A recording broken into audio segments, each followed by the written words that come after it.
Graça e paz, amados. Muito bom recebê-los novamente para mais um Erudição e Devoção podcast.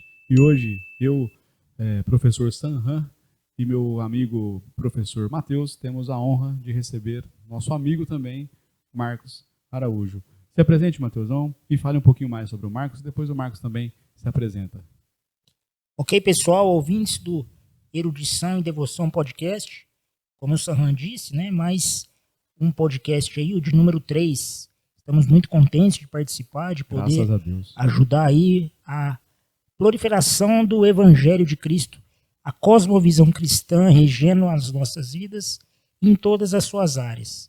Hoje nós vamos falar sobre um tema muito interessante, que é o cristão na área de negócios. No ambiente de trabalho, né? Isso, trabalho, mas logicamente, né, o trabalho aí focando os negócios, os business. E hoje nós trouxemos aqui, teve a honra e a humildade de vir até o nosso humilde estúdio aqui, participar com a gente, o Marcos Araújo. Ele é um profissional da área e vai estar falando aqui com a gente, né, falando mais sobre esse tema tão importante. Então, sem mais delongas, quero agora dar a oportunidade para o Marcos se apresentar. Apresente-se, por favor, Marcos. O microfone é todo seu. Olá, Sanhan. Olá, Matheus.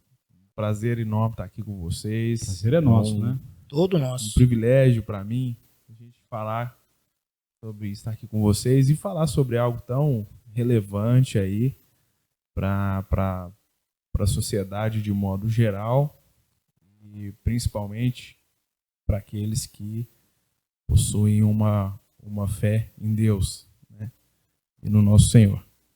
Então é muito legal no nosso Senhor Jesus. Então é muito legal, estou muito feliz de estar aqui conversando, tendo essa oportunidade de estar falando aqui com vocês. Muito bom. Eu sou Marcos Araújo, sou formado em Ciências Contábeis e também Ciências Farmacêuticas. Sou especialista em finanças, especialista também em tributos e estruturação de negócios, né? O início das minhas atividades profissionais, iniciei na área farmacêutica, em indústria, e também em varejo. E também, após isso, fiz vários projetos aí de consultoria na área de finanças, para empresas de mineração, empresas de engenharia, alimentos, na área de franquias também. E atualmente eu dirijo um projeto chamado Raia Capital. Raia Capital é uma empresa de assessoria e consultoria contábil tributária e também na área de finanças corporativas e expansão de negócios. Nosso objetivo é ajudar as empresas a prosperar de uma forma sustentável. Basicamente isso que a gente faz aí com todo o nosso empenho aí para promover um Brasil diferente, um Brasil melhor, né? Um Brasil mais empreendedor. E também sou casado há 17 anos com a Thaís e tenho 2 filhos, um casal, a Manuela e o Tito. Então, 2 crianças que nos dão muitas alegrias aí. Poderia dizer também que eu sou um amante do rock clássico. Gosto muito de uma boa música. E sou um atleticano fanático. Quase fanático, eu diria. Atlético Mineiro. Então, esse aí que é o Marcos Araújo. Que bom receber uma pessoa como o Marcos, preocupada com o nosso país, né, cara? É difícil ver algumas pessoas que tenham essa característica de realmente querer mudar e melhorar, né, a condição do povo e a condição nossa, né? Mas você tem uma pergunta, Matheusão? Já começa com a sua pergunta, então, por favor. O formato do podcast ele é rico exatamente por isso, né? A gente vem com uma coisa mais ou menos formatada na nossa cabeça, mas à medida que o convidado vai falando, né, vai compartilhando ali da sua expertise, da sua cultura, da sua vivência, vai colocando outras coisas. Não que eu deixarei de fazer a pergunta que eu tenho em mente. Mas o Marcos falou, né, de uma maneira muito, muito lúcida ali, quando ele estava falando da sua bagagem, né, sua bagagem profissional e de erudição, sobre exatamente esse objetivo de trabalhar para um país melhor. Então, um tema, né, que é muito recorrente é a questão da responsabilidade social. E como que é, Marcos, você sendo cristão, como é o cristão lidar com o trabalho, levando em voga a questão da responsabilidade social? Qual seria, de fato, a responsabilidade social de um cristão no ambiente de trabalho, na sua opinião? Puxa, muito, muito interessante, Matheus, a respeito disso. E nós poderíamos falar um pouco assim a respeito de responsabilidade social, algo que está muito em voga aí no meio corporativo, que é o ESG. Isso é algo que está em voga aí direto. Explique pra gente o que é esse isso. ESG, né? Vou Que é essa vou sigla explicar. ESG vem do inglês, que é Environmental, Social e Governance, né? Ou seja, ambiental, social e governança. Sim. Né?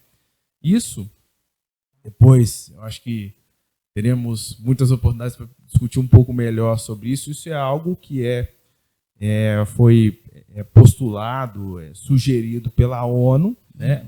Plano ONU 2030 aí, É a agenda da ONU, né? agenda da ONU e tudo mais, né? E tem alguns aspectos aí de sustentabilidade. É o quê? Uma visão de sustentável na parte ambiental, social e de governança, que é a transparência do modo de trabalho, das organizações, a parte social, a parte de igualdade no ambiente de trabalho, etc. E a parte ambiental, você cuidar realmente do ambiente que você vive, sobre o aspecto de, vamos dizer, como um todo, né, dos seus recursos naturais. Aí existem aquela questão de tem os o tripé da sustentabilidade, né? Eu não me recordo exatamente qual, mas existe isso. Então, assim, quando a gente fala sobre o cristão, respondendo a tua pergunta, né, a gente tem que pensar que antes de ser, talvez assim, sobre o aspecto de fé, eu sou um cidadão, né, independente da fé que eu professo ou qualquer coisa nesse sentido. Né. E é importante que eu busque, né, a viver, eu colabore para que eu viva num ambiente melhor, né? E entender também que sobre o aspecto de cidadania eu tenho direitos e deveres, né? Então, assim, sobre essa base, né, a gente passa para a parte de responsabilidade social de um cristão, né? Que ainda aí entra uma outra responsabilidade, né? Vamos dizer, a responsabilidade social de qualquer cidadão, ela é comum, né, a todos, né? Vamos dizer assim, a você pensar sobre os aspectos ambientais, sociais e também de governança, de transparência na sua forma de trabalho, né? Isso é para todo mundo, né? Agora, de repente, a gente tem isso ainda acentuado sobre o aspecto de você ser um cristão. Né? E aí, sendo cristão, a gente precisa avaliar toda a minha forma de modus vivendi, minha forma de conduta, né?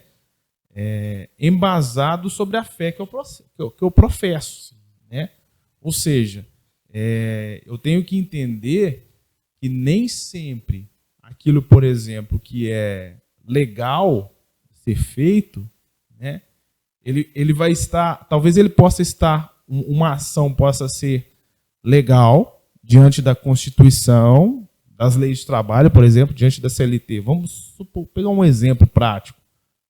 Mas, diante até da questão da responsabilidade social, mas às vezes eu, como cristão, como eu sendo chefe, daquela determinada equipe e tudo mais, eu vou precisar ter uma outra atitude, né? Desde, claro, que ela esteja alinhada aos princípios e valores da empresa, ou, se não estiverem, eu preciso, dependendo em casos extremos, até talvez repensar se aquele ali é um lugar ou não para mim, né?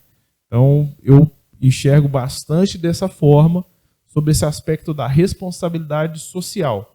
Você tem uma necessidade de suprir uma carga como cidadão, correto?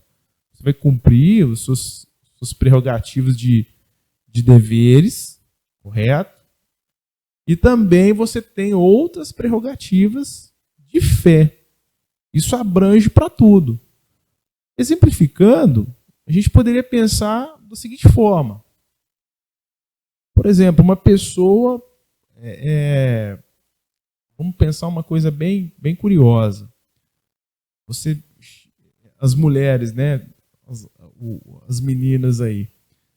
Tem uma menina, por exemplo, uma mulher no trabalho, que ela está com uma TPM, tensão pré-menstrual. Talvez não exista nada ali na consolidação das leis do trabalho, na CLT, que fala que ela está com enxaqueca, né? Ela está com algum tipo de problema ali que você vai permitir ela deixar o posto de trabalho sem qualquer contrapartida. Mas você, às vezes, ali pensando em algo diferente, usando aí o aspecto da fé, que você não quer que faça com você aquilo que não gostaria de fazer com os outros, né? Pensando nessa responsabilidade social, né? Se colocando no lugar do outro, certamente, você falava, não, olha, pode ir embora hoje, à tarde, tudo bem, eu não vou retirar essas horas de você, não, você não está bem, né? Agora, isso também vale lembrar que isso é um princípio, né? Apesar de ser um princípio da palavra, a gente tem que lembrar que tem muitas pessoas que não são cristãs que seguem esse princípio, correto? E tem muitos cristãos que não seguem esse princípio. Mas qual o princípio que você está falando especificamente? Esse princípio de você fazer com o outro aquilo que você gostaria que fizesse com você. Eu faço o que eu falo, mas não faz o que eu faço. Não faz o que eu faço. Seria a regra de ouro de Jesus. Exatamente. Né? E se você for olhar, se não me engano, não me recordo, acho que é Romanos, diz: aquele que pode praticar o bem e não pratica, ele está pecando. Tiago 4,17. Tiago 4,17. Esse texto é, né, na jugular. Então, assim, é exatamente isso. Você é o chefe, tá tudo certo. Você pode liberar um colaborador seu que está horas, com uma, né, tensão pré-menstrual, está com uma crise, porque... Você percebe a diferença, nitidamente, né? A pessoa está mais nervosa, está mais impaciente, Poxa, a comunicação não é assertiva, né? Você vê várias características na pessoa quando ela está nessa situação, né? Muitas, né? E fora e somando ao que você está falando, Sarran, tem sobre o aspecto também e a produtividade. Às vezes até atrapalha o ambiente de trabalho, né? Assim, não que a pessoa vai fazer isso propositalmente, mas começa até a sabotar, né? Pois é. E a pessoa não percebe que está sabotando o próprio trabalho e o trabalho do grupo, né? Então é melhor... Se às vezes é um trabalho de uma linha produtiva, ou seja, ela é um mecanismo dentro da cultura, assim, do produto todos, da né? empresa, prejudica todos. Prejudica. E você tem o risco do prejuízo e fora ainda o risco de ter algum tipo de problema com a vida da pessoa ou de algum outro colaborador. Por causa de displicência, alguma coisa, não por causa que a pessoa não queria, mas ela não estava em condições de executar plenamente suas funções, né? Então, quando a gente fala sobre responsabilidade social, eu entendo que é muito isso. E eu acho que, na minha visão, nós como cristãos precisamos ampliar esse discurso, né? A gente consegue enxergar que a expressão de fé no ambiente de trabalho, ela precisa, essa caixinha, vamos dizer assim, ela precisa ser melhor exposta. Né? Você acha que cabe isso em qualquer ambiente de trabalho? Qualquer local que você vá trabalhar, você acha que isso é possível? Ou tem algum lugar que você vai perceber que tem uma certa rejeição se você declarar que você tem uma certa fé? Eu acho que primeiro, né? Vamos dizer assim. São vários tipos de empresas e vários tipos de gestores também, exato, né, que também têm as suas crenças. Né? Exato, exatamente. Uma questão é você, vamos dizer assim, virar um cristão, ficar numa questão de fé desrespeitosa, ter atos de intolerância ou algo do gênero. Outra questão é você seguir princípios, né?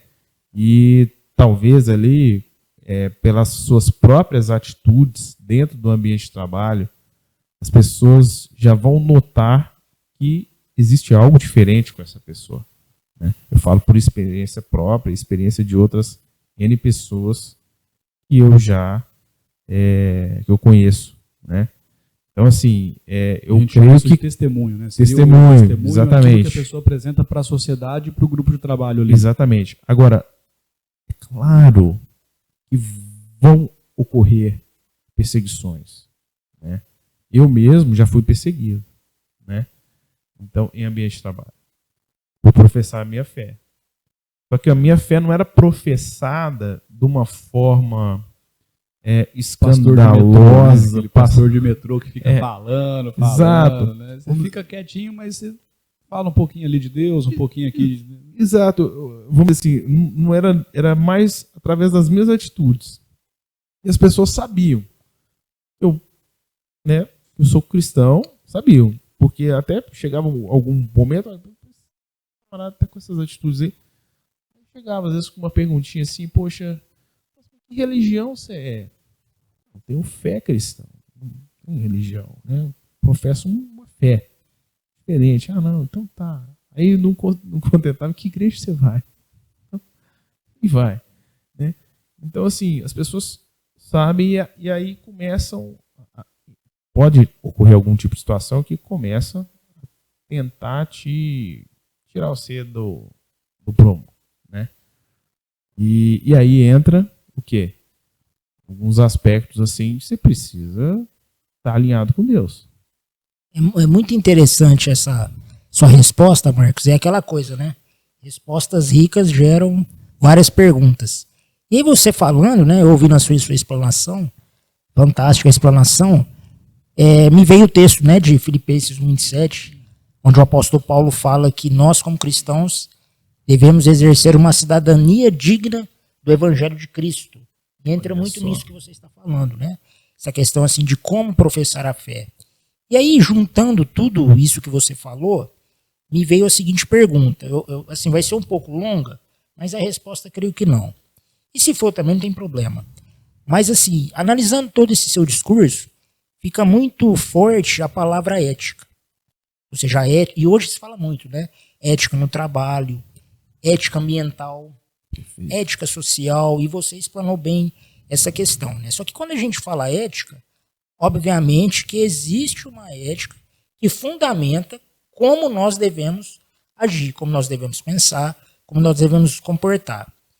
E aí, falando um pouco da responsabilidade social, e na responsabilidade social você falou, né, da questão até ambiental, e aí você falou da agenda da ONU. E essa agenda da ONU, ela é, de certa forma, uma ética imposta. E aí a minha pergunta seria no seguinte sentido. O cristão, ele deve ter, né, se não tem, deve ter, a consciência do cultivar e guardar, de Gênesis 2:15 ali, que é o mandato cultural, beleza. Então, logicamente, que dentro desse cultivo, você tem a responsabilidade de cuidar da criação de uma maneira geral. Mas nós sabemos também, ninguém é bobo, que quando a gente analisa todo esse plano de sustentabilidade, toda essa agenda da ONU, é óbvio que se diz nomes muito bonitos para nada mais, nada menos do que controle social. Então o pessoal vai nessa aí e tal, o politicamente correto entra nisso.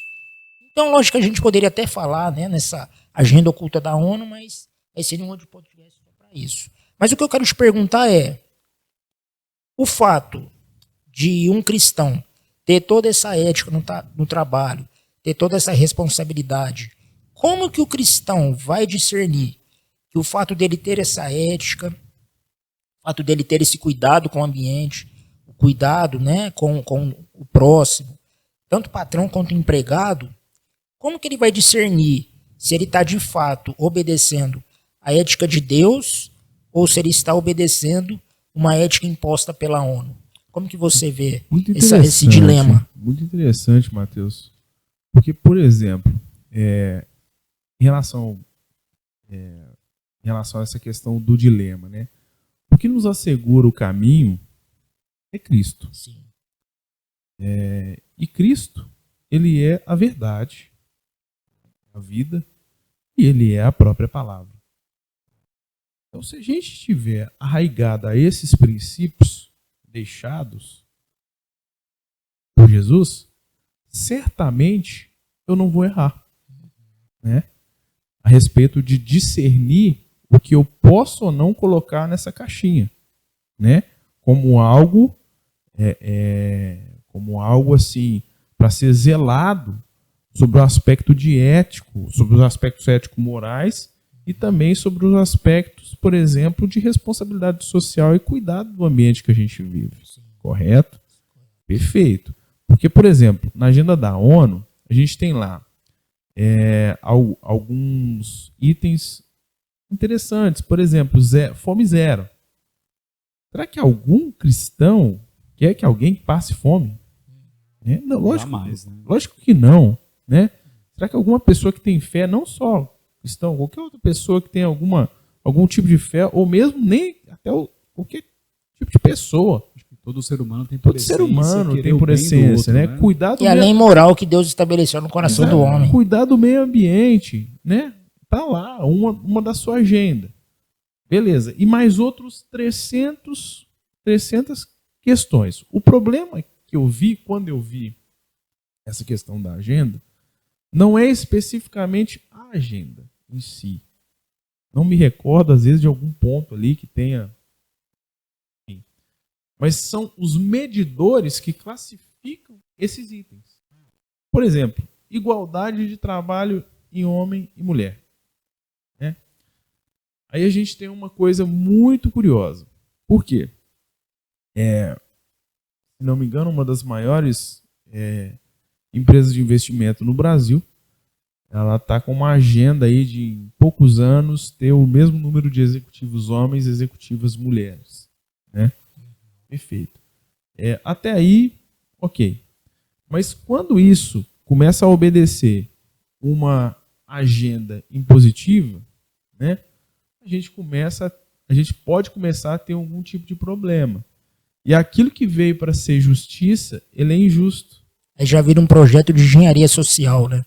Aí já complica. Já traz injustiça, né? Por quê? Porque quem tem que ter, na realidade, vamos dizer assim, ascensão a cargos executivos e etc., independente se é homem ou mulher, ou vamos falar de qualquer outra forma, enfim, qualquer outro tipo de expressão de gênero, seja dentro de uma empresa multinacional, etc., é a competência. É o mérito pelo esforço e o resultado. Esse é o meio corporativo, correto?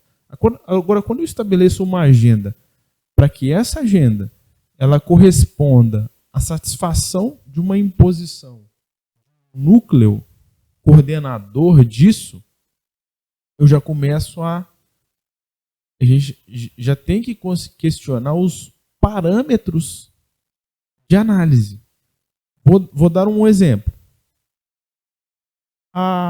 Uma empresa que eu presto consultoria na área de alimentos tem praticamente 95% de mulheres.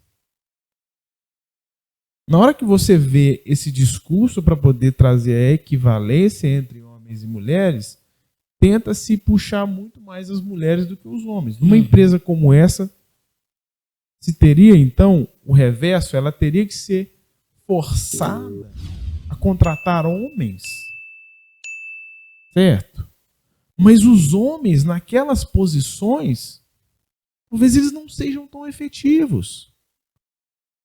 E aí? Não tem a mesma competência, né, profissional. Ele pode não ter a mesma competência, o mesmo desempenho, né? o mesmo Exato. desempenho, o mesmo...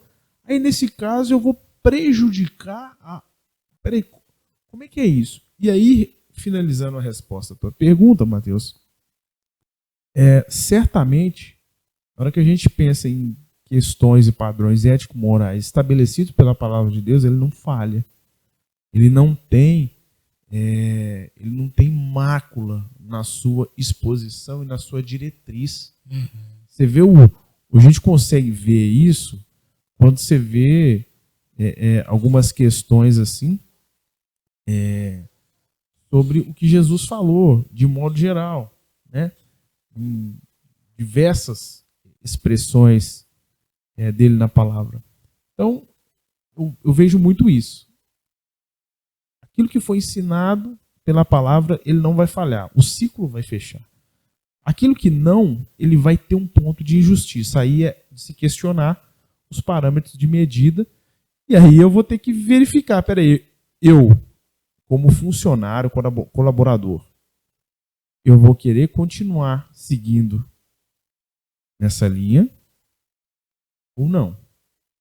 Eu, como dono de empresa, eu vou ter que continuar seguindo nessa linha, sim ou não? Às vezes o camarada tem uma indústria e vende para uma empresa XPTO, talvez ele possa chegar num ponto que ele seja tão forçado, ele vai ter que vender um negócio e abrir um carrinho de pipoca. Estou exagerando na dose. Sim, mas para entender o princípio. É isso que eu penso. Legal, cara. Analisando, né, como eu falei, as suas respostas, elas são muito ricas, né? Tem muita coisa a se pensar aí, né? E você começou falando, cara, de uma maneira muito, muito boa, sobre a questão assim, olha, ninguém quer ver o outro passar fome. Todo mundo quer ver, assim, uma justiça. A gente quer ver o mundo melhor, obviamente. E aí, pegando a questão da responsabilidade social, é notório isso, principalmente num ambiente polarizado como o nosso, mas eu não quero entrar muito em política, mas tem coisas que são inevitáveis.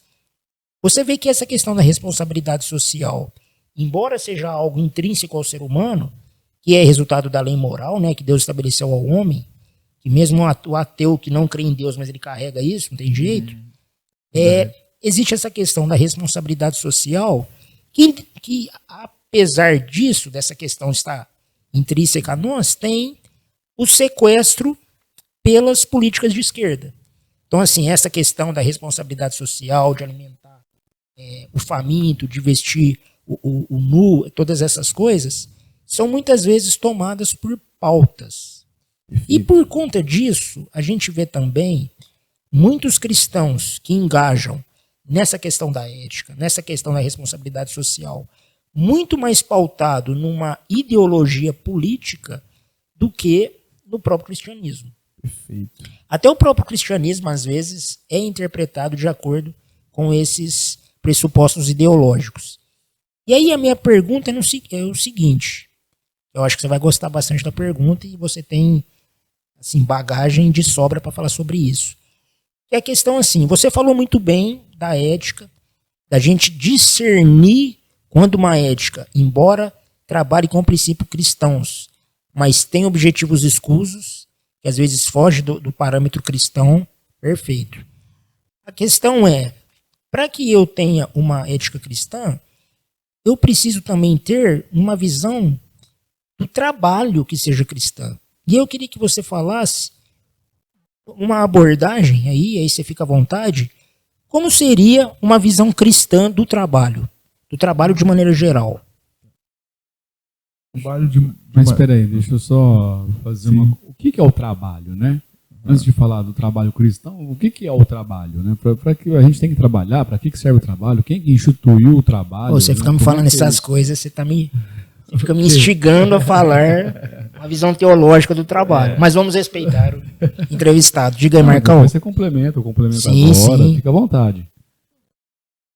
A visão, vamos dizer assim, eu lembro, a hora que eu responder essa pergunta, Sanhan, assim, é uma pergunta muito interessante, assim, que me levou aqui lá nas minhas aulas de história, dos primórdios, talvez aí quinta ou sexta série. Vi minha professora Raquel aqui na minha frente. Aí você já lembrou dos modos de produção, Os né? modos de produção da troca in natura e depois do salário, né? Que vinha, se trabalhava e Assim, tinha um saco. a cunhagem de das sal, moedas. cunhagem das moedas e tudo mais. Mas eu assim, pensando a respeito disso, na realidade, quando a gente fala em trabalho, a gente pode pensar sobre troca de valores, né? Por exemplo, dinheiro. Quando você vai no mercado, você chega lá e dá uma nota de R$10, R$50 para comprar alguma coisa, né? Você trocou o que ali? Plástico, papel? O que foi trocado? Por compras, né? Ali houve troca de valores, né? Na realidade, ali é um símbolo, é simbólico. São simbologia de produção e valores, né? Se você for ver, aqueles R$10 representam o que você conseguiu produzir com as horas que você trabalhou, com o seu tempo. Com a sua força de trabalho. A sua força de trabalho. Então, se a gente for pensar, analisar sobre esse aspecto, a gente tem que ter um compromisso muito maior com o nosso tempo, porque o nosso tempo é aquilo que a gente passa com o cartão, com a nota de 10, de R$50 lá. Ela equivale a um tempo de trabalho, né? E trocando por algum tipo de valor, de alguma seja um saco de arroz, um litro de leite, etc, etc. E, assim, isso que me vem à cabeça. Eu não sei te responder exatamente. Eu fugi um pouco Quer falar, Matheus, sobre o que é o trabalho aí para nós? Da aula de história. Mas o que me veio na cabeça foi isso, né? Na hora que você falou. Não, eu quero só dar na verdade, uma definição aqui bíblica de trabalho, obviamente, para depois o Marcos fazer a analogia dele como profissional dos negócios. É interessante quando a gente vai na Bíblia, vou procurar ser bem breve aqui, mas existem duas expressões no hebraico para trabalho. E elas são muito interessantes porque fala do caráter do trabalho e da força do trabalho, como você disse muito bem. Que é a questão da expressão avodá e a expressão asenu. E o que difere essas duas questões, né? Essas duas expressões? O avodá é a palavra que aparece ali em Gênesis 2,15, quando a Bíblia diz, né, que Deus colocou o homem ali no Éden para cultivar e guardar. Então, isso é um trabalho. Isso, cultivar é o trabalho. Tanto que é a palavra hebraica mais comum para falar sobre trabalho. Mas é interessante que quando o trabalho, quando Deus, né, dividiu ali as tribos e separou a tribo dos levitas, o ofício litúrgico e cultico, o trabalho, o ofício, a atividade que os levitas e os sacerdotes fazem no tabernáculo, depois no templo, né, templo de Salomão, templo de Herodes, e também nas sinagogas, depois da diáspora dos judeus ali, depois da Babilônia, é chamado de Avodah Hashem. O que é o Avodah Hashem? É o serviço para o eterno. Então, é muito interessante essa questão, e eu estou falando tudo isso aqui porque depois isso vai ser transformado em pergunta para você. Mas então nós temos essa questão do Avodah como um trabalho, mas é um trabalho que cultua, porque a palavra, o cultivar ali, mesmo no português, ela dá vazão às palavras culto e cultura. Então é cultivo, culto e cultura. O culto racional fala disso. Então o que acontece? À medida que o homem trabalhava, realizava o avodá, esse avodá era um culto a Deus. Então o primeiro objetivo do trabalho é cultuar a Deus. O que é cultuar a Deus? É obedecer a Deus. Então, qual que é, né? A tríade que eu e o Sanhan trabalhamos muito, que é cultivo, culto e cultura. Então, o que é o cultivo? Se a gente for analisar, a primeira, a mais primitiva atitude e atividade do trabalho é a agrícola. É agrícola. E por quê? O ser humano foi feito do pó da terra. Então, a primeira atividade de trabalho foi o homem, por Deus. Deus formou o homem do pó da terra. Então nós somos o cultivo de Deus. A partir do momento que nós entendemos que nós somos cultivo de Deus, nós nascemos, nós fomos criados como cultivo de Deus para darmos culto a Deus. Então é o nosso trabalho. O nosso trabalho cultua a Deus. E à medida que nós cultuamos a Deus, que é o trabalho, a gente vai estabelecendo a sua cultura, que é a oração de Jesus, Mateus 6,10. Venha a nós o seu reino, seja feita a sua vontade, assim na terra como nos céus. Estabelecimento de cultura. Então, eu tenho a consciência quem eu sou, o que eu devo fazer e o que a minha atividade produz. Então, o trabalho, ela deve produzir culto a Deus e, consequentemente, estabelecer a cultura. Então, a gente falou da força de trabalho, você falou do tempo, muito bem. Essa questão do tempo. E assim, foi muito elucidativa a sua questão, que é aquela coisa assim, ó, eu vou pagar R$10 ali quando eu vou no mercado, mas ali está embutida a minha força de trabalho e está embutido também o meu tempo. E aí tem um cientista da religião que eu gosto bastante, ele é muito conceituado na academia, chama Mircea Eliade, um romeno, e tem um livro dele que chama O Sagrado e o Profano. Então ele fala que da facilidade, do impulso natural do ser humano de sacralizar o tempo e o espaço. E é interessante essa questão de sacralizar o espaço, porque, por exemplo, para o homem chega cansado em casa, e o que ele já faz? Ele sacraliza a sala. Oh, não, agora o sofá é meu. Não, tira o pé daí que agora sou eu, dá aqui o controle. Tira o meu futebol. Já sacraliza o negócio. Daí. Não, tira. Você ficou novela o tempo inteiro, agora sou eu aqui. Então, é interessante isso, né? Para algumas pessoas, para um adolescente, por exemplo, ele vai sacralizar o quarto. E quando a gente analisa as civilizações antigas, todas elas têm seu espaço sacralizado, mas também sacraliza o tempo. Tem também a questão de sacralizar o tempo, porque quando você está no seu lugar sacralizado, seja o quarto, seja uma quadra de futebol, aquele tempo também é precioso. Então, na verdade, o trabalho, ele é a sacralização da sua força de trabalho, da sua força, da sua atividade, do seu tempo e do espaço onde você trabalha. Ou seja, o trabalho é sempre o culto, a questão é a quem nós cultuamos. E aí nós temos, aí que eu quero encaixar a pergunta, nós temos uma sociedade completamente consumista. Então, a gente hoje vê, né, os gurus aí do negócio, que ensina você a ganhar dinheiro. A questão é, como, na sua visão, Marcos, você principalmente, né, que atua na área aí, o que você acha que é necessário para que nós possamos ajustar essa visão do trabalho como um culto a Deus, como uma sacralização, um sacrifício a Deus do meu tempo, a minha força de trabalho? Porque se eu não faço isso em direção a Deus, ou eu vou fazer a mim mesmo, ou eu vou fazer uma ética consumista, uma ética do status. Então, na sua opinião, o que nós devemos fazer para converter a nossa força de trabalho, o nosso tempo, o nosso espaço, a nossa atividade, a fim de transformar o nosso trabalho como um culto a Deus, de fato? Legal. Só repete para mim, fazendo favor, o finalzinho que você estava falando, porque...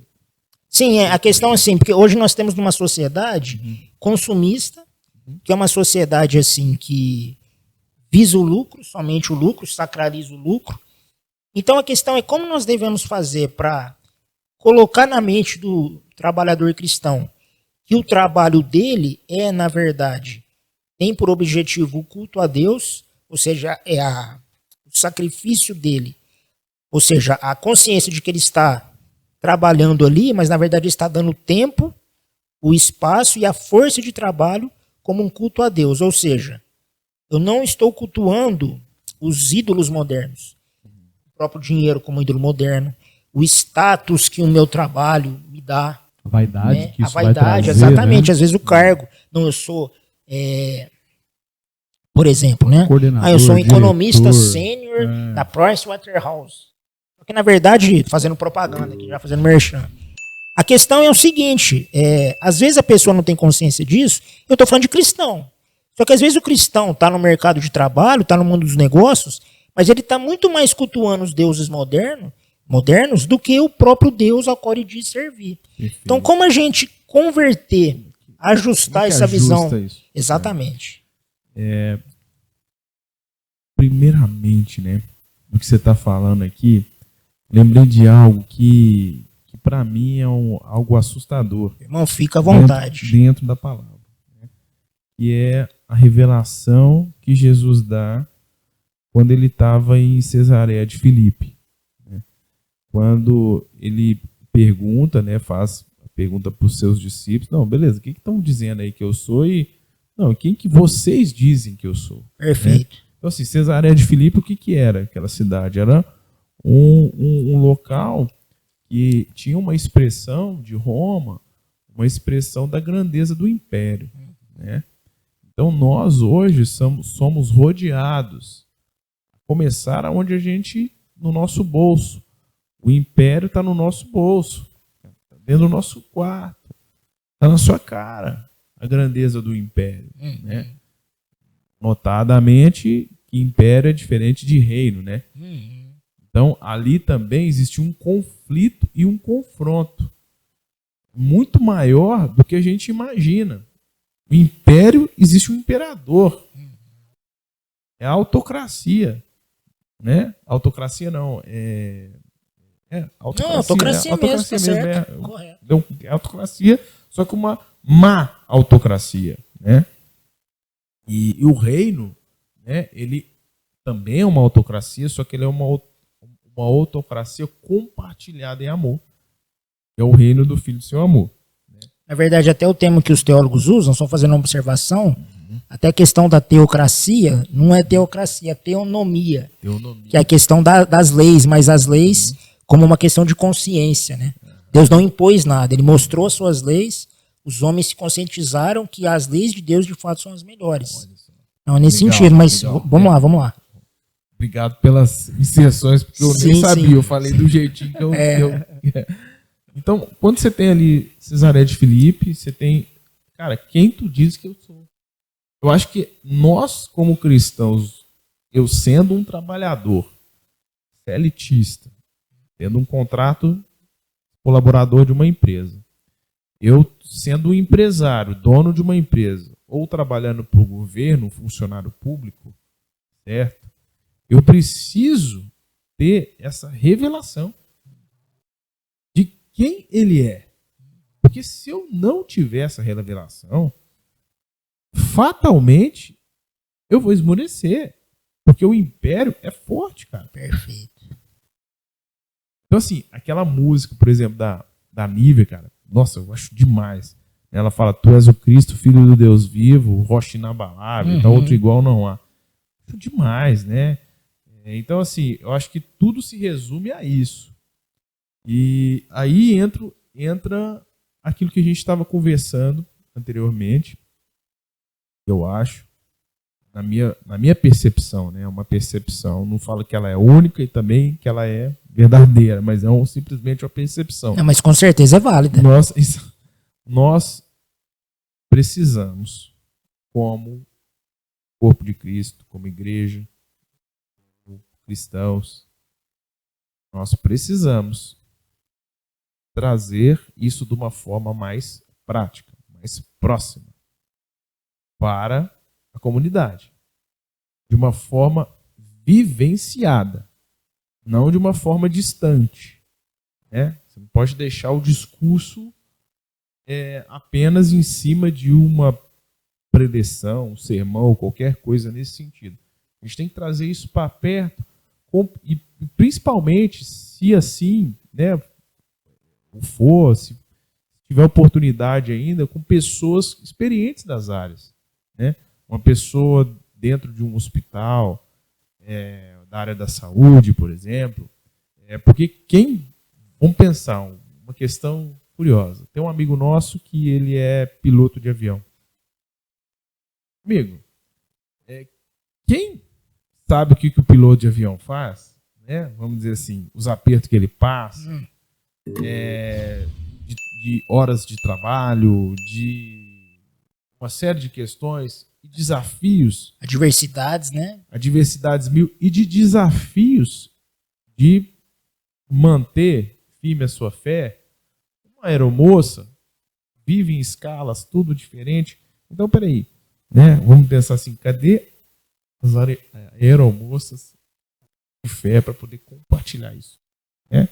Cadê os pilotos de fé para poder compartilhar isso? Cadê os empresários? Então, você sair esse discurso que a gente está falando, acabou de falar aqui agora, e trazer isso de uma forma prática, aplicada. Aí, a gente consegue, a gente como comunidade de Cristo, transpor essa barreira, né? Mas não só através do ensino, né? A gente tem que lembrar que o principal aí que convence é o Espírito. É isso que é um caminho interessante aí. Então, mas rapidinho. E a ética no trabalho? Como é que fica diante disso tudo? Voltando à pergunta, que a gente fugiu dessa pergunta, né? Como é que faz para ter ética no trabalho? Porque eu falei depois o que é o trabalho e a gente foi para tudo isso, né? Mas vamos voltar lá. Como é que fica? Até você falando sobre a ética do trabalho, Sam, puxa, foi muito legal porque o Matheus, com todo esse conteúdo histórico dele, né, histórico e teológico, vê que interessante que é praticamente impossível você trazer essa definição para a sua pergunta se você não tiver esse embasamento da criação, né? Então, qualquer coisa que eu... Porque assim, na hora eu falei, cara, assim, qualquer coisa que me veio à cabeça, por exemplo, eu trabalho para contribuir para a sociedade, para valores, ainda é raso diante superficial diante da expressão quando você traz a magnitude de quem é o Criador e Senhor, né? Perfeito. Sensacional, muito legal. Mas e aí, a ética, você estava falando como exercer a ética, só para eu repetir. A ética no trabalho, né? Como é que a gente faz para ser ético no trabalho e qual que é a nossa ética? Baseada em quem é a nossa ética? Né? Então, eu penso o seguinte, a ética, a expressão da ética, né? Ela vai ser muito relacionada, assim, ela tem algumas questões que talvez a gente possa ser chamado nos dias de hoje de antiético, porque a gente está professando a nossa fé. E aí? Então são várias situações. Eu posso tanto ser condenado a cara, isso que você fez é antiético, mas você está de acordo com a palavra. A base nossa é a palavra. Por que eu falo isso? Hoje existe uma revolução sobre aspectos de expressão do indivíduo. Eu diria isso. Existem gêneros, expressão nominal das pessoas. Né? Eu entendo que não estou querendo entrar em qualquer tipo de mérito, mas pode chegar a algum ponto que você vai ser chamado de antiético porque você trouxe alguma questão que você se manifestou opostamente. Alguma escolha de alguma pessoa no ambiente de trabalho, por ela ser privilegiada ou não, por ela ter um tipo de situação, certo? E todo mundo aprovou, mas você não aprovou aquela situação. Aquilo não faz não é paralelo, né? Não faz ligação com seus princípios e valores. Ou às vezes não faz sentido mesmo, né? E às vezes não faz sentido. Exato. Ser antiético. Por exemplo, essa questão da ONU mesmo, essa questão da agenda, nesse sentido, sobre os aspectos de empresas que têm maioria feminina, como é que isso é tratado? Eu estou falando por desconhecimento. Talvez exista algum protocolo lá. Tudo bem. Mas é no mínimo estranho. Isso não é divulgado, pelo menos na cara, assim, não está divulgado. Não. Fala mais. E claro, são os desprivilegiados, né? Que estatisticamente, né? Perfeito. Então, a expressão da ética, eu acho que ela está muito ligada a isso. E tem situações que às vezes vão ser chamadas de ética para a comunidade e tudo mais. Não, super ético e tudo mais, mas vai ter um sininho ali dentro, você apitando, você não está de acordo com seus princípios e valores.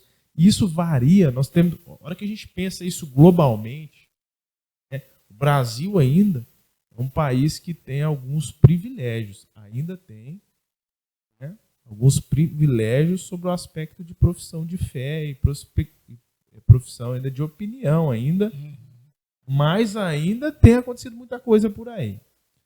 Então, tem países que as regulações elas são muito maiores. E como é que a gente pensa a respeito disso? Países, por exemplo, que você está falando sobre o mercado de trabalho. Eu conheço uma pessoa que é um engenheiro, estava, se não me engano, estava no Oriente Médio. Esses dias atrás, uns 90 dias atrás, estava no Oriente Médio realizando um trabalho. Como é que é você ser ético diante... Você entende? Então, o Oriente contexto Médio, né? de ética lá é totalmente do contexto daqui. Mas o contexto de ética diante da palavra, dos nossos princípios de valor e da nossa base de cosmovisão e fé cristã, eles não mudam. Pode ser na China, pode ser em qualquer lugar. Ele vai ser a mesma coisa. A questão é a forma que eu vou aplicar isso e que bola dividida que eu vou querer entrar. Porque talvez ele está para Oriente Médio. Talvez eu não iria. Talvez eu pediria demissão. Talvez eu iria para lá, mas às vezes para algum lugar da Europa, que seja alguma coisa que vai intentar contra princípios e valores, eu poderia falar, olha, não, me muda de função. Faz sentido? Faz. Eu quero juntar essas duas respostas. Primeiramente da ética, né? Só fazendo um pano de fundo aqui para depois eu fazer a pergunta. Eu já estou muito assim, né? Mas gente gabaritada, você tem que explorar mesmo. Imagino. Você falou da questão da ética, né? E, logicamente, cada país, cada civilização, cada empresa, né, vai ter a sua ética. Perfeito. Né?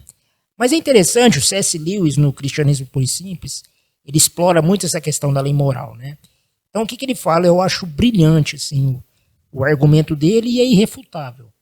Que a questão é assim, o fato de que nós três aqui, vamos supor que nós três aqui tenhamos cada uma as nossas éticas. A questão que nós devemos perguntar é, por que nós temos a necessidade de nos pautarmos por uma ética? Então, beleza, cada sociedade, cada pessoa, como um microcosmo, tem ali a sua ética. A questão é por que nós temos essa necessidade de pautar uma ética? E aí o que ele vai falar? Ele vai falar, olha, as diferentes éticas, na verdade, elas refletem uma ética soberana, que nos influencia de maneira direta ou indireta. Então, o que é essa ética soberana? É a lei de Deus. Deus criou, tanto é que disse Deus, haja luz, ou seja, a sua palavra ali, mediante comandos, mediante leis. Quando ele criou o homem baseado em uma ética. E essa ética que o Romanos 2,15, o apóstolo Paulo vai falar, né, aos gentios que não tinham a lei, ele estava se referindo à lei de Moisés, mas eles faziam muitas coisas que estavam de acordo com a lei.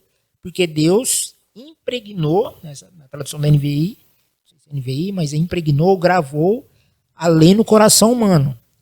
E aí é muito pertinente a sua colocação, porque assim, o cara foi para o Oriente Médio, lá é uma outra ética. Mas essa ética, na verdade, é uma subética. Porque essa ética, ela existe, mas ela é contrária a uma ética soberana. Então, toda a ética é influenciada por uma ética soberana, que é a ética de Deus, seja de maneira direta ou indireta. Indireta é quando ela é contrária, e direta é quando ela é a favor. Simples assim, para a gente entender. A questão é que a gente precisa, como trabalhadores, conhecer a ética do nosso trabalho e obedecer essa ética do trabalho desde que ela esteja de acordo com essa ética soberana. Mas aí a gente precisa conhecer essa ética soberana. E aí, por isso que eu quero trazer a sua outra fala, no sentido assim, você falou muito, olha, a gente tem que trazer o conhecimento, Porque toda ética pressupõe, obviamente, o ensino. Então você tem que ensinar as pessoas a fim de esse ensino condicionar o seu comportamento, a sua ética. E aí você falou de uma maneira brilhante, na minha opinião, cara, sobre a questão da prática. E aí, né, você até usou o exemplo dos pilotos, da aeromoça. E aí que tá a questão, porque hoje na internet a gente tem muito guru. Mas isso que você falou... Muito 5 passos, 7 passos, Exato, 3 passos, exato. O que tem de mestre na internet é uma coisa, mas a questão é, e a prática?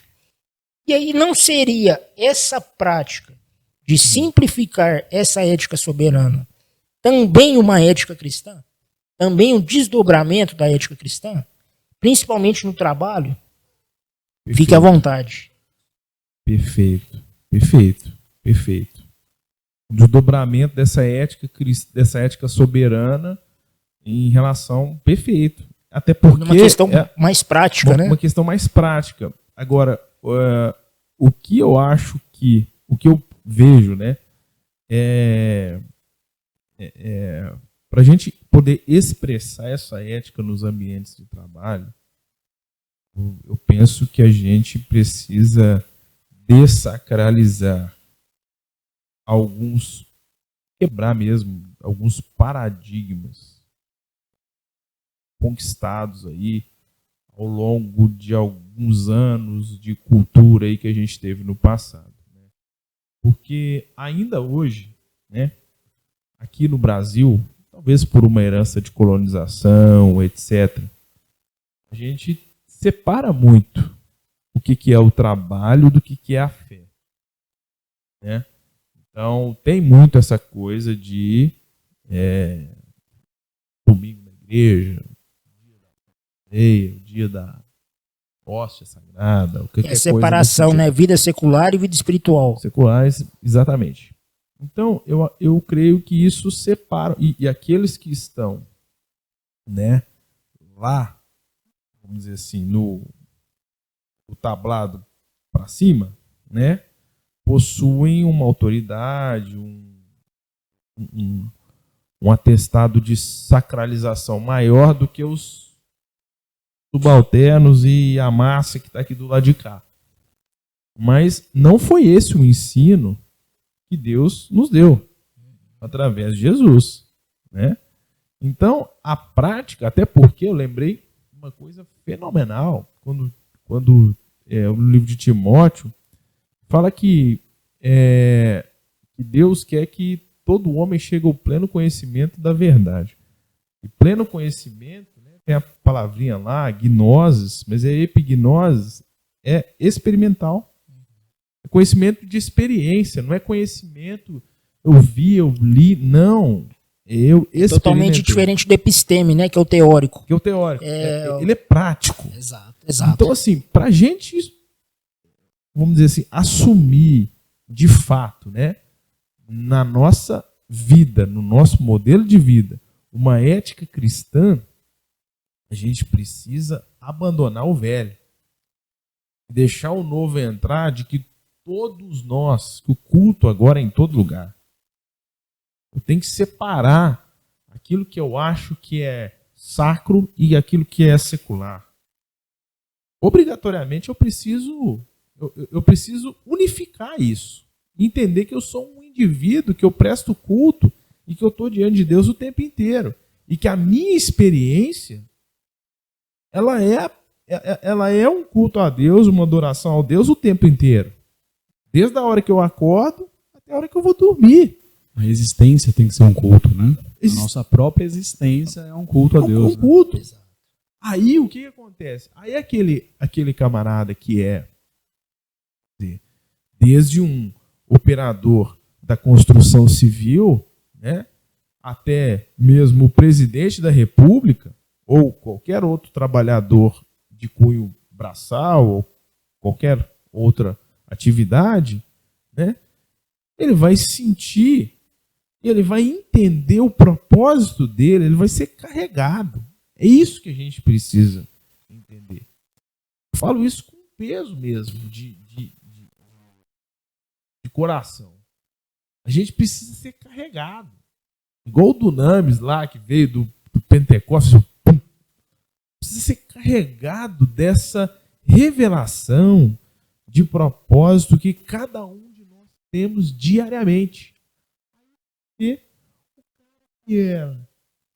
você tem um exemplo aqui, funcionário da construção civil, ele vai ter um outro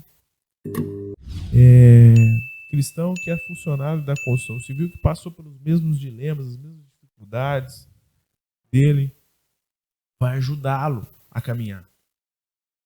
Ou você acha que quem vai ajudar ele a caminhar de uma forma vai ser o cara lá do tablado, da prédica, da distância? Vai. Faz sentido? Total. Então a ética, ela precisa ser o quê? Praticada. E aí, nesse sentido, aí a gente vai ganhar o quê? Esse carregamento de vida cristã. E aí você vai ver o quê? A glória de Deus. Porque é engraçado, quando a gente fala de glória de Deus, né, o pessoal às vezes confunde um pouco, acha que vai sair fumaça, vai sair não sei o quê e tal, né? Turma, acho que confunde alguma coisa. Não que não possam ter experiências espirituais, não negamos isso, né? Mas, de modo geral, quando Jesus fala sobre Cristo em vós, lá em Colossenses, a esperança da sua glória, a esperança dele é a prática dessa ética no nosso dia a dia. É isso, né? Isso é glória. Sim.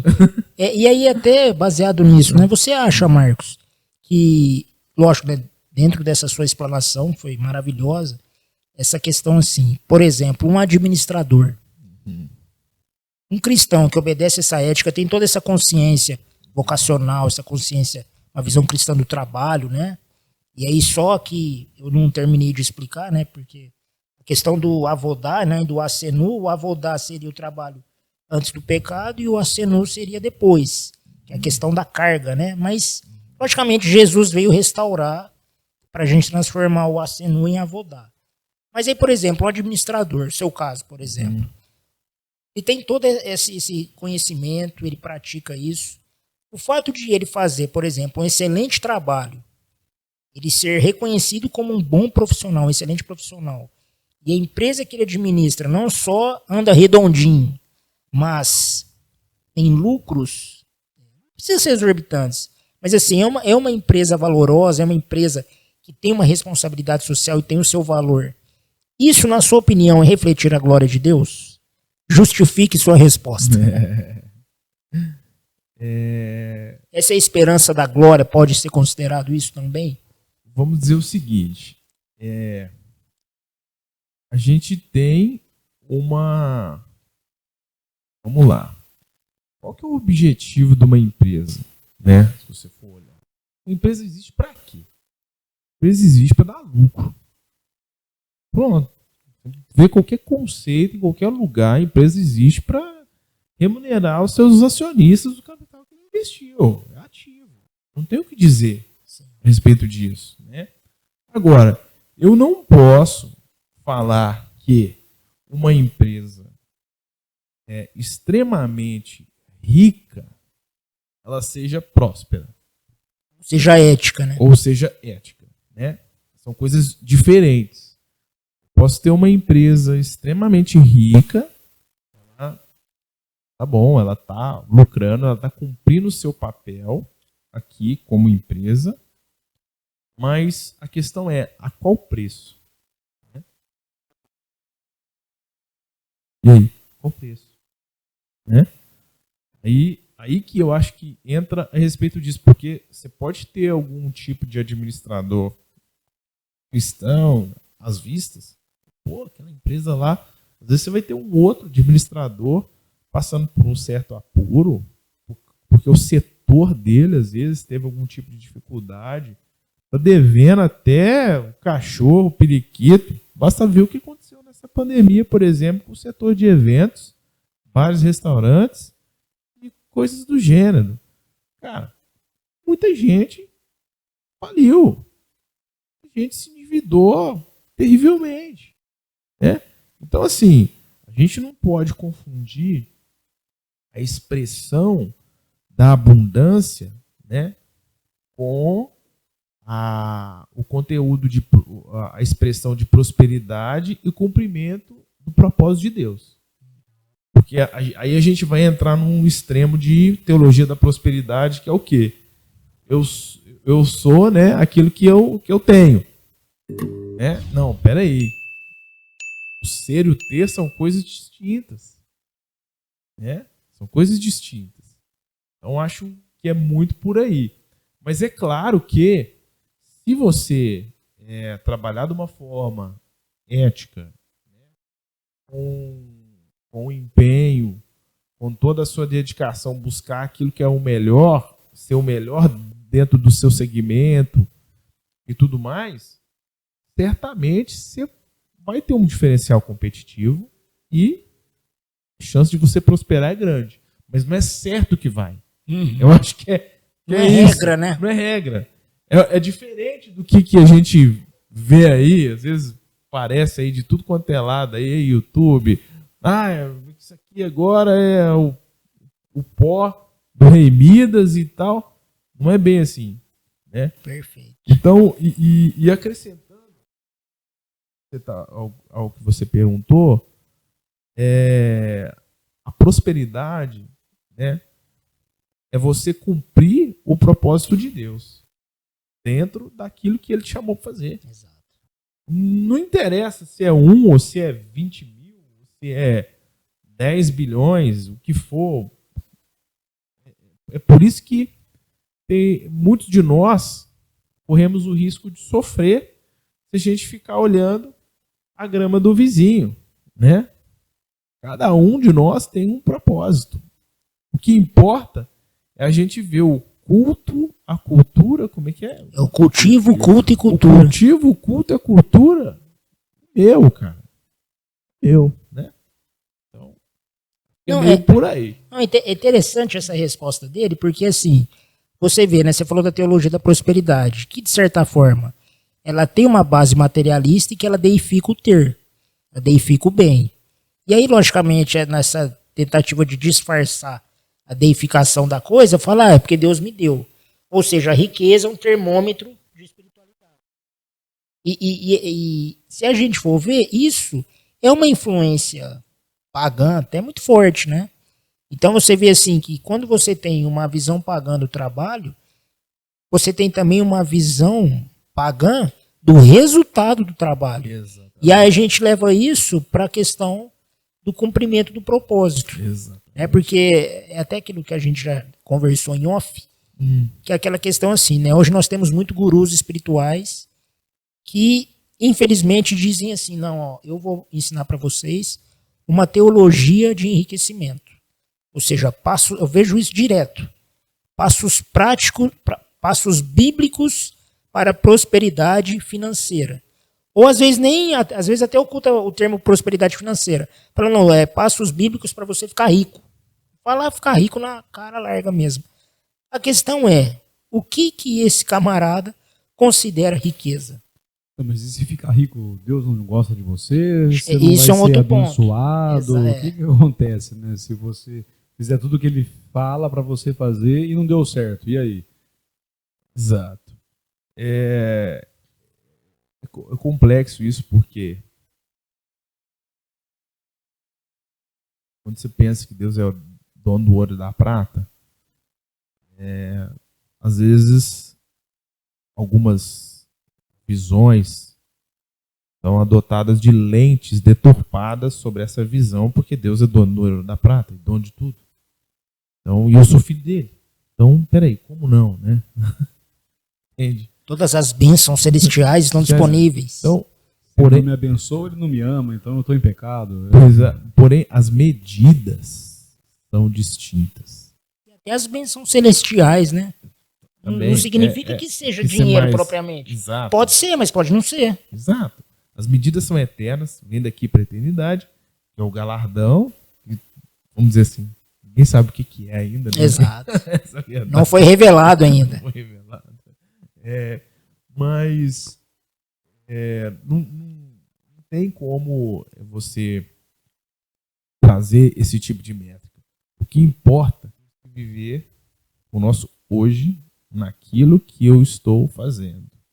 O tempo, nós chegamos a um consenso que eu acho que o tempo é algo, é um recurso que deve ser cuidado, né? Muito bem utilizado. Muito bem Só utilizado. isso a gente tem, né? Mais nada. Exato.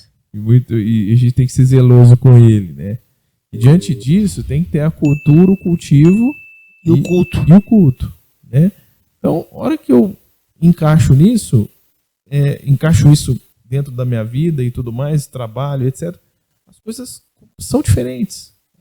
A minha rota, não importa o que está acontecendo com o outro, até porque as medidas são distintas, entende? Em relação a essa questão de prosperidade dentro das empresas. Existem algumas questões aqui que, vamos dizer assim, ninguém sabe como o Joaquim ou o José se comporta dentro da empresa dele, como administrador, né? Quem sabe? Às vezes ele prosperou porque ele não agiu corretamente. Não necessariamente eu tenho que ver só a manchete, mas o que está por trás daquilo. Foi algo lícito, legal? Puxa, legal. Foi ético, né? É uma cidadania digna do Evangelho de Cristo? Né? Isso exalta, glorifica, isso é digno, exato? Poxa. Então, é basicamente isso. Não que toda prosperidade. Agora, o problema hoje, aí entra um outro, que muitas vezes, né, pela falta de visão, pelo modelo de mentalidade que nós temos de construção social em países subdesenvolvidos, a gente tem uma tendência a crucificar aquelas pessoas que detêm habilidades em aumentar o seu capital. E isso é terrível. Isso é terrível, porque isso também é uma visão de idolatria e é uma visão corrompida. Além de crucificar, demoniza, né? Demoniza, né? Sendo que a gente falou de um exemplo que poderia ser feito negócios escusos, mas eu conheço N pessoas, N empresários que foram honestos, foram dignos, lutaram, muita dificuldade, quase faliram 5, 6 vezes ao longo de décadas, de repente, assim, ó. São bem abastados financeiramente, São bem né? abastados financeiramente. E aí? Ah, não. Aí vocês já devem ter ouvido algum tipo. Não, certeza que aquele camarada ele fez alguma coisa. Porque no Brasil, gente, nós precisamos. É uma outra coisa, a gente precisa de ter uma visão diferente a respeito do dinheiro. Perfeito. Não tem condições. Mas que visão é essa? Por que tem que ser diferente? Qual é a visão que a gente tem e para onde que ela tem que ir? Tá. Vamos lá. Quando a gente fala a respeito do dinheiro, eu não vou lembrar exatamente da passagem. Quando chegaram os cobradores de impostos e foram pedir a Jesus, ele, né, você precisa pagar aí a conta aí, chegou a Receita Federal lá para turma, falou, Chegou o leão. falou, não, pega um peixe ali. Imposto do templo. Imposto do tempo? Imposto do templo. Olha que legal. Então, falou, aí não, traz um peixe aí, arrancou a moeda do peixe, dá a César o que é de César, dá a Deus o que é de Deus. Fala assim, cara, o que é isso? A César, o que é de César, é aquilo que está nesse mundo. É simplesmente para você usar as coisas, o que te vem, as suas posses, aquilo que você vai conquistar ou que você vai doar, você vai cumprir os Compromissos. seus compromissos como cidadão, que ele pagou o imposto, né? As leis, né? Seguir as leis dentro daquele contexto ali, dentro daquele momento epistêmico ali, beleza? E dar a Deus o que é de Deus. O que é mais de Deus do que a criatura, né? Primeiramente, depois sendo filhos ainda. Tem, né? Então, essa visão de dinheiro, isso é algo que me incomoda, e de lucro, né? A gente está falando de dinheiro, depois resultado, lucro, depois essa crucificação de quem consegue algum tipo de resultado financeiro diferente na vida. A gente está aqui para usar, e esse uso é para a glória de Deus, é para exaltá-lo, como qualquer outra coisa, como a nossa vida, como o nosso caminhar. A gente está falando aqui a respeito disso, né? Então, essa é uma visão que a gente precisa desgarrar um pouco, que ela é um pouco contaminada de cultura. Ela, latino, talvez, aí tem uma ancestralidade de colonização, alguma coisa aí de subserviência, onde tem. E eu não sou a pessoa mais apropriada para falar sobre história e coisas do gênero, mas parece que há alguma coisa por aí. Então, essa visão precisa ser segregada para que a gente tenha uma administração sem vieses, sem culpa, né? Sem, como é que eu te falo? Sem algum tipo de cobrança impositiva, mesmo no meio de uma comunidade cristã. Poxa, por que o cara foi trocar, por exemplo, o veículo dele, sendo que tanta gente está com fome? Não, mas, peraí. A pergunta não é essa. A pergunta é: a empresa que ele gerencia, que ele tem, etc., cumpriu o papel dela como empresa? Do lucro? Honestamente, cresceu? Beleza. Então aí virou princípio de agricultura. Então, ele plantou, ele colheu, parte da semente, isso tem na Bíblia, parte da semente vai para onde? Vai para plantar de novo. Certo? Parte da outra semente vai comer. Alimento. Alimento e vai pagar as despesas para ele sobreviver. Né? Então são diversas questões em relação ao trabalho. Agora, o que mais importa em relação a tudo isso, né, muito, é como se está,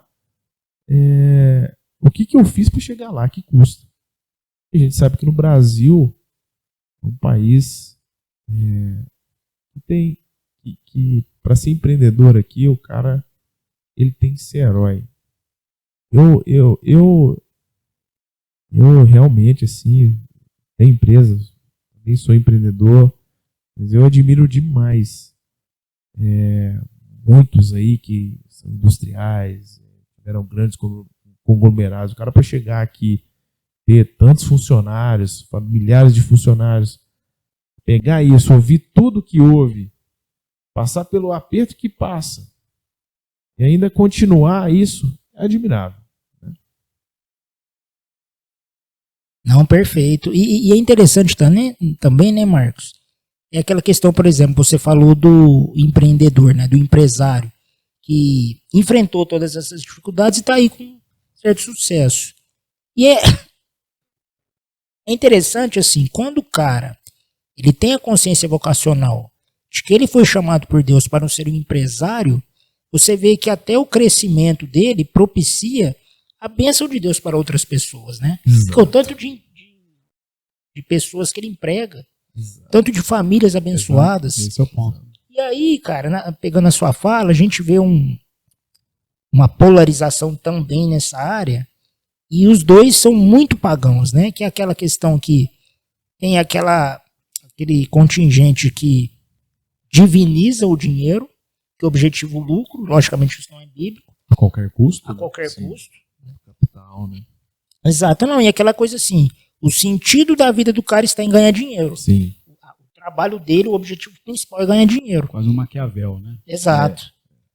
Só que nós temos o outro polo, que é a questão de, como você disse muito bem, que demoniza o dinheiro, que demoniza o capital, o malvadão o capital. E logicamente que isso tem como você falou, né, não só uma colonização, mas tem uma construção narrativa marxista muito forte, né, principalmente dentro da teologia cristã, né, a questão da teologia da libertação, a teologia da missão integral também contribui muito por isso.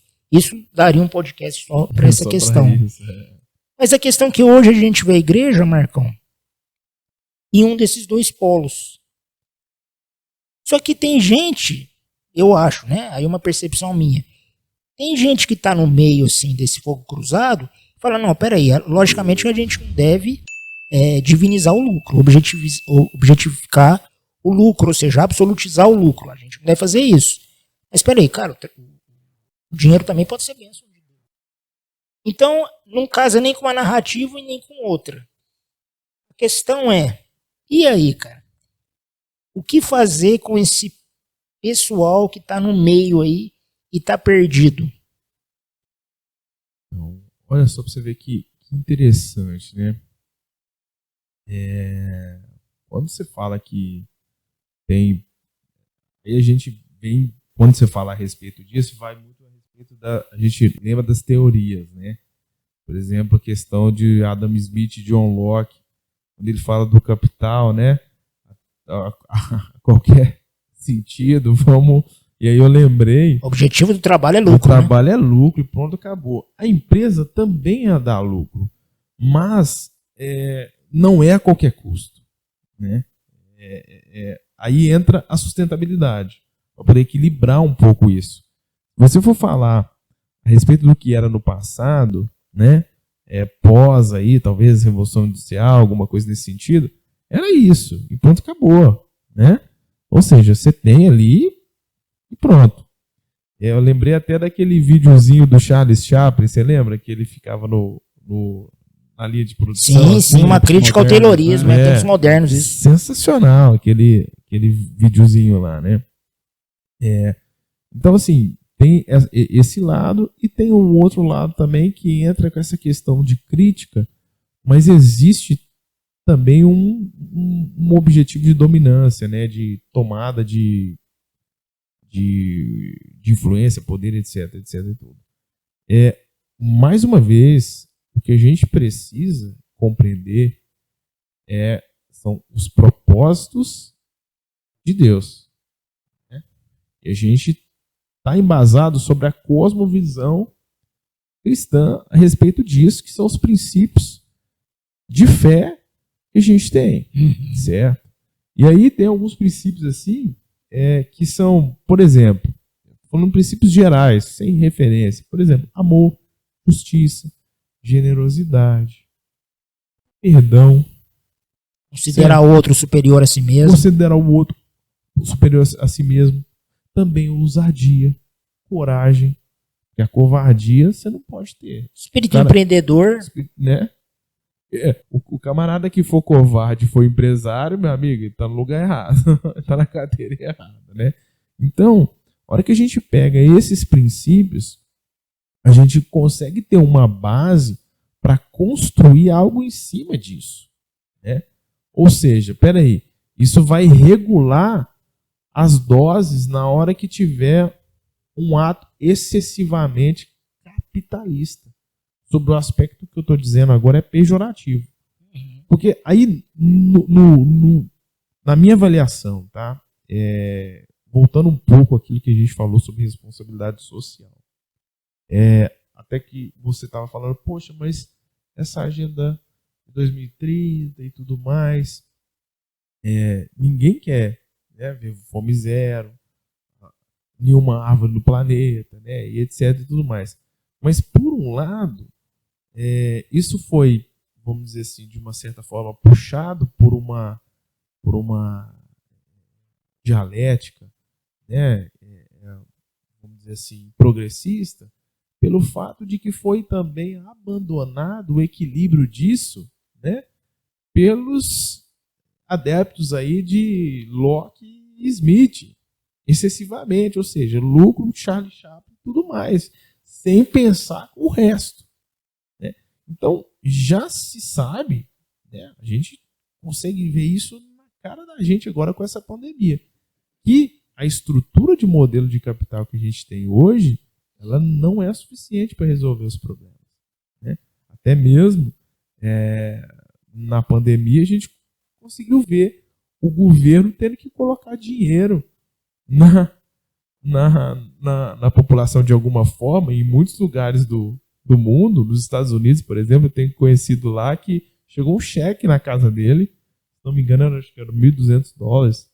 Chegou um cheque, porque o cara não estava trabalhando, né? Cara, então, peraí, isso é capitalismo? Não, o governo tá...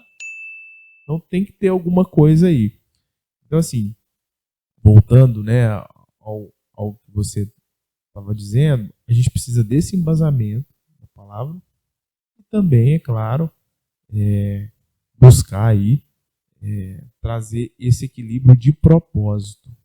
É isso, propósito. Precisa de propósito. Né? Propósito do administrador e o propósito da empresa. Esse é um dilema que só o empresário tem. Eu tenho uma pequena empresa, ela é uma ótica. Ela é uma loja de material de limpeza. É um pequeno mercado. Qual que é o propósito? Ela está ali, naquele lugar. Eu tenho uma grande empresa, uma indústria, aqui da região, aqui, que vende para o agronegócio, fatura 80 milhões por ano. Qual é o propósito? Está muito ligado a isso. Muito bom, muito bom. Não, imagina.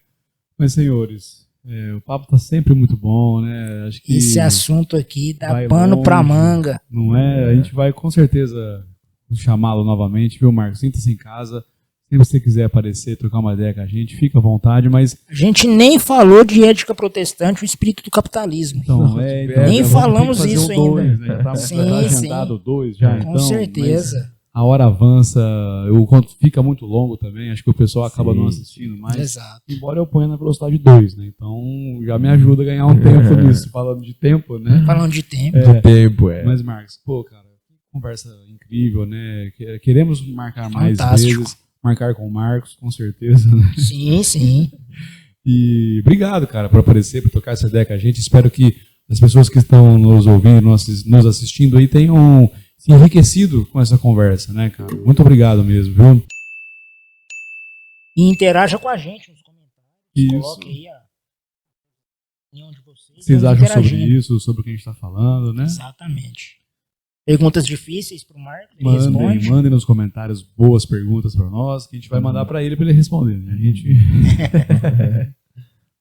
Bom, pessoal, foi um prazer enorme estar trocando uma troca de experiências, né? Uma troca de vivências. Gostoso, né, cara? E como a gente constrói juntos, né? Aprende isso é muito juntos, legal. A gente aprende junto, constrói junto, é muito legal. Essa é a beleza da comunhão, né? E foi muito, muito enriquecedor para mim estar aqui com vocês. E espero que possa aí acrescentar na vida aí de muitas pessoas, que é o propósito desse bate-papo. Amém. Valeu demais. Amém. Obrigado a Isso você. aí.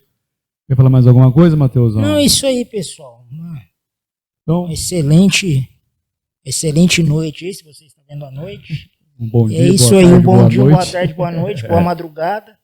Fique com Deus, até o próximo programa. Até o próximo Erudição e Devoção Podcast. Obrigado, gente. Graças Obrigado. a todos. Até mais. Até mais. A gente se vê Grande no próximo abraço. episódio. Até. Tchau.